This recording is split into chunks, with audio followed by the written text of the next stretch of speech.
Hey guys, Sam here. I want to do a quick video series on Hockey Arena, running through the finer points of the game. I've had a few people ask me, what am I doing to create a better quality team? So I'm hoping in the next 7 videos, we can run through the finer points, covering everything from your players, setting your lines, setting your training schedules, the marketplace, your stadium, your league, and of course, video number 7, we're going to be introducing you to a Firefox add-on called HA Tools or Hockey Arena Tools, which simply can help you analyze your league and your opponents better. So we'll be covering that in video number 7. So we're going to jump across here to Hockey Arena. And after logging in, you want to go to your Players tab at the top. Now this contains everything you need to know about your players, so your lineups, your training, stats, contract information, the marketplace if you want to buy new players, your stars, if you're tracking anybody, it's all found here. What we want to do to start with is just click on any of your players.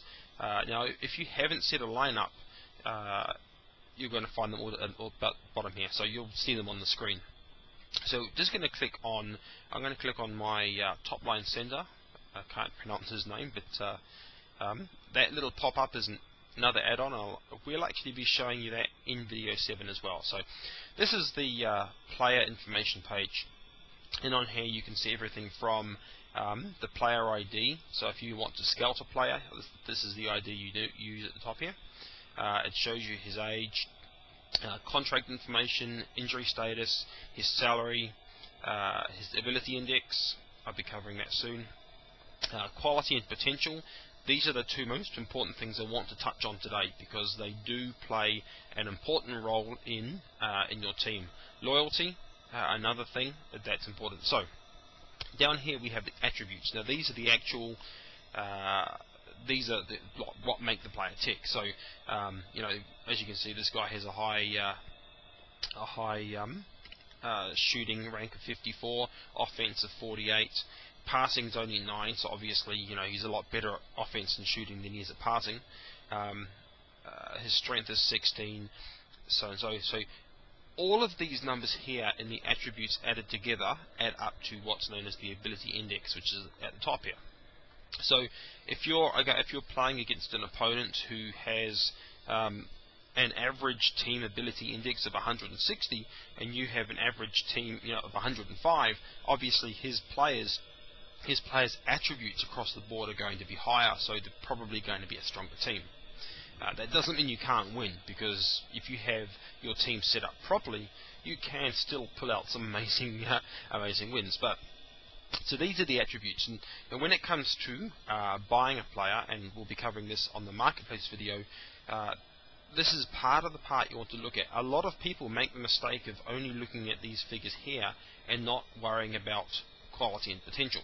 Big mistake, because when it comes to building a solid team, you don't just want teams that have high shooting. You need a team that is going to train well, is going to play well, is going to get good chemistry. And that's what we're going to be touching on, hopefully in the next 4 or 5 minutes. Down the bottom here, of course, we have the stats. So you can see this is for the season that's just finished. I finished 4th in the playoffs. So I got knocked out in the losers final round, as we call it. So as you can see, this guy here played 36 matches, 27 goals, 12 assists, shooting percentage of 29.3%, which I think is pretty good. He's actually, I think, led my team in shooting percent. So his average rating 4.2, plus minus of 32. I mean, obviously he's been on a good line, scored well, did alright for the team. So up here, quality and potential. Potential refers to the longevity this player is going to remain in the league. So a higher potential simply means that he has more years of quality in the league. When a player's potential hits 0, he's at his peak, and after that he stops training at 0, and then he will start losing attributes from after that. Every season that passes, a player's potential will drop by 6. So for example, it's 35 now. Next season that's going to be 29, the season after 23. So I've got 5.5 seasons before this guy hits 0. So nothing to panic about just yet. But you want to make sure, especially if you're getting young guys, that the higher the better. As a simple rule, if you can get a player who has a high quality and a high potential, you're set, because that's essentially what you could build as a franchise player. The quality here is quite possibly the most mistaken aspect, and one of the most important aspects that you need to remember. Quality affects the speed and the quality of the training of the player. If you have a player who has a quality of 50 and a player who has a quality of 90, the higher quality player is going to train better, and as such is going to improve their attributes and ability index a lot faster. So as a general rule, you don't want to pick up, if you go to the marketplace for example, you don't want to pick up a player that has a quality of anything less than 70.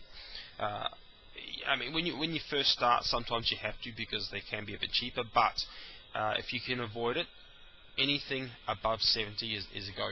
I personally, these days, I try and get above 80 or 85 or higher. So, this guy here I picked up for about $5 million 3 seasons back. So he's well made his money, and he started off as my 4th liner, and he's now my 1st line centre. So you move up the players. Sometimes you have to take a chance, but so that's the quality and the potential. These are extremely important. The loyalty you can't actually see when you look at a player on the marketplace, but the loyalty can range anything from -3 to +3. Anything in the minus is actually bad. So this player, unfortunately for me, once he hits 27 years of age and he becomes an unrestricted free agent, if anybody else offers a price for him, I end up having to pay more to keep him. So whereas if it was a +3, he would lower his price to stay on my team. Obviously I've got him for 6 more years before I even come across that problem anyway, so that's why I'm holding on to him. If he was 26 years old, I would probably be trying to sell him on the marketplace now rather than keep him. Salary, naturally the lower the salary the better. You don't always get a choice in that, so the longer you have a player, the higher their salary is going to be as a general rule. But if you're looking at buying someone, don't buy someone with a high salary unless they're actually worth that. So that's the most important thing. So that's the player main player screen. I'm going to click on profile here. Now the profile tab shows you if they're a forward, like this guy is for example, shows you the percentage rating of the quality of their style. So this guy's a 40.9% playmaker, creative. Obviously he's a sniper, only almost 60% as far as sniper goes. And you kind of assume that anyway. Going to jump back simply because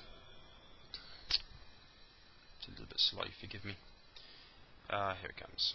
Simply because his shooting attribute was 54 and his offense was 48, so it was obvious that he was going to be someone who would fire pretty well. So the contract tab will show you his contract. There's nothing actually there now because he's under 27. I'm going to go to the players tab quickly. I've got about a minute to go before I've got to stop the video. So the players tab has 2 sections, attributes and contracts. This is the attributes. You can sort by the quality. As you can see, I've been upgrading my team recently, so I've a lot of high quality, low quality players. And the contracts, now of course the attributes page showed you things like shooting, offense. So you can sort by clicking on any of these top things to help you. If you wanted to change your lines or set your lines, which is video number 2, this is part of where it can help you. Now, in the contracts, it'll show you how many days people have left. So, for example, Rafael Frith has no days left, so he's going to renew his contract automatically because that's what I've got it set on his contract page. His salary's probably going to go up, so he's worth. Apart from this, so next season I'll actually trade him. I'll get rid of him. So. Ability index, of course, and that is the basic player data. So next up, we're going to be coming over and going to run through setting your lines, which is most people find hard. It's actually really easy if you know what you're doing. See you then.